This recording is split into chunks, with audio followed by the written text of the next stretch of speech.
J'organise un WhatsAppéro avec des copines et je finis bourrée toute seule dans ma chambre à 20h08. Chez moi, dans le 92, dans mon salon.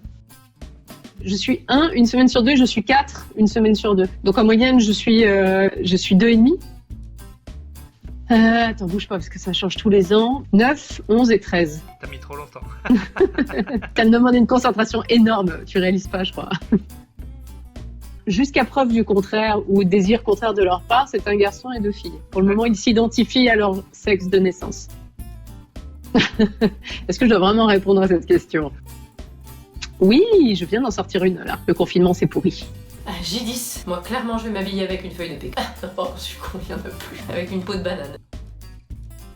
Alors, ils ont plus l'âge de se taper des trucs en boucle, malheureusement. Avant, c'était bien pratique. Maintenant, je suis obligée de trouver des programmes nouveaux. Alors, je remercie Netflix d'avoir sorti tous les Miyazaki et je traumatise mes enfants avec des Miyazaki. Ça leur plaît, mais ils sont pas encore remis de Princesse Mononoke. Je vais les laisser atterrir 2 minutes, là.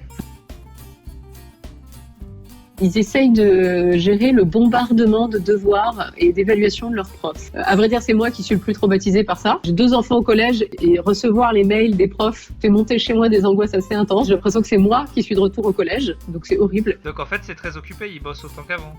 Ouais, même ils bossent plus qu'avant, parce que maintenant je vois s'ils branlent rien. Je les vois s'ils branlent rien et après je crie. Ça commence à dépasser mes compétences assez largement. Même en CM1, c'est limite. On a commencé à me parler d'un truc qui s'appelait le prédicat, que comprend pas. On sait pas ce que c'est. Un groupe nominal, c'était encore à ma portée. Prédicat, on est à un endroit que je veux même pas explorer. Alors je fais un effort surhumain que je ne fais pas hors confinement, c'est-à-dire que je m'habille tous les jours, regarde. Attends, je mets même des chaussures chez moi, quoi, qui est très intéressant. En dehors de la période de confinement, en général, je suis chez moi dans un mode pyjama. Et là, c'est confinement, donc je m'oblige à m'habiller tous les jours.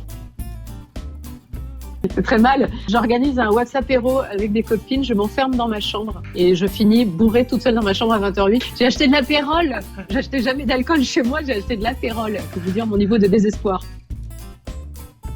Alors le virus, ça leur passe totalement au-dessus de la tête, ils s'en foutent complètement. Ils sont beaucoup plus effrayés par leur prof de maths que par le virus, ça c'est très clair. Et le confinement, ça commence à leur taper sur le système. Vraiment, ils en ont marre de pas voir leurs potes. En fait, c'est ça le plus dur. Ils ont envie d'aller à l'école, les miens, très clairement. Pas pour bosser, pour voir les copains. Que la réserve de patience de leur mère était beaucoup plus limitée que prévu, que je sais pas faire la cuisine 2 fois par jour non plus, que 1 fois par jour c'est déjà beaucoup trop pour moi. Premier truc que je referais seule, aller chez le coiffeur. Est-ce qu'on peut parler de cette frange? Voilà. Et le premier truc que je ferai avec mes enfants, je les connais, ils vont me demander de les emmener bouffer des merdes au resto.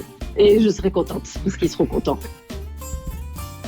Ah non, moi j'ai pas de sentence, moi je voudrais qu'il me file sa recette. J'ai une petite idée de lasagne au pangolin. Ce mec-là, ça se trouve, a créé une tendance en réalité.